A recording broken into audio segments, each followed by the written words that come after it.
اب سزا غریب کے لیے رہ گئی ہے. کس کے لیے بولیے؟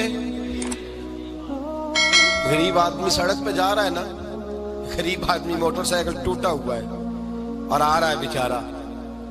میں کسی محکمے پر اعتراض نہیں کرتا، لیکن میں نے اپنی آنکھوں سے یہ منظر دیکھے ہیں. پولیس والے نے ہاتھ دے لیا تو وہ کانپنے لگا ہے، وہ کانپ رہا ہے، ڈر رہا ہے. کدھر سے آ رہے ہو؟ جناب میں مزدوری کرنے گیا تھا.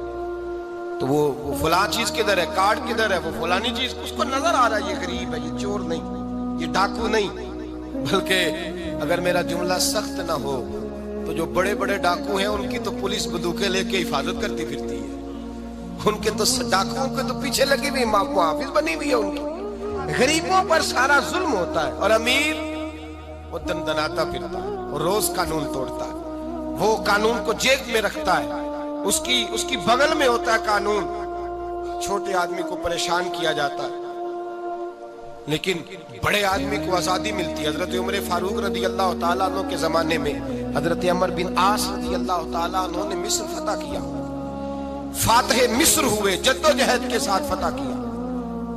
مصر فتح ہو گیا تو حضرت سیدنا عمر فاروق نے حضرت عمر بن عاص کو وہاں کا گورنر بنا دیا. گورنر صاحب کے بیٹے تھے، محمد بن عمر ان کا نام تھا. انہوں نے ایک عام مصری، عام آدمی کے ساتھ گھوڑا دوڑایا کہ جس کا گھوڑا کامیاب ہو جائے گا اس کو انعام ملے گا. گھوڑا دوڑایا، اب وہ عام آدمی کا گھوڑا جیت گیا، گورنر صاحب کے بیٹے کا گھوڑا ہار گیا. اب اس کے لیے شور ہوا، لوگوں نے واہ واہ کی، بلے بلے ہوئی، نعرے لگے، انعام ملا. جب وہاں سے نکلے تو وہ گورنر صاحب کا بیٹا جو بگڑ گیا تھا اس نے درہ لیا، اس عام مصری کے بیٹے کو کونے میں کھڑے کر کے اس کے وجود پہ درے برسائے، مار مار کے لہو لہان کر دیا. بیٹا تڑپتا ہوا باپ کے پاس آیا، غریب کا بیٹا تڑپا. اس نے کپڑا ہٹایا تو لہو نکلنے لگا. کہنے لگا ابا جی مجھ پر ظلم صرف اس لیے ہوا ہے کہ میرے باپ کے مربے کوئی نہیں. مجھ پر زیادتی اس لیے ہوئی ہے کہ میرے باپ کا بینک بیلنس کوئی نہیں. اس لیے زیادتی ہوئی ہے کہ میرا باپ کوئی سیاسی قد کاٹ نہیں رکھتا. ابا جی دیکھیے نا میری پشت زخموں سے بھر گئی. میری غلطی یہ ہے کہ میں غریب کا بیٹا ہوں. اس نے اس لیے مارا ہے کہ وہ گورنر کا بیٹا ہے. باپ نے کہا بیٹے چپ کر جا، یہ ظلم کا دور نہیں، یہ عمر کا دور ہے. یہ زیادتی کا دور نہیں، یہ عدل کا دور ہے. یہ رسول اللہ کے غلاموں کا دور ہے. اس دور میں ظلم نہیں ہوتے. بیٹھ گھوڑے کی پشت پہ.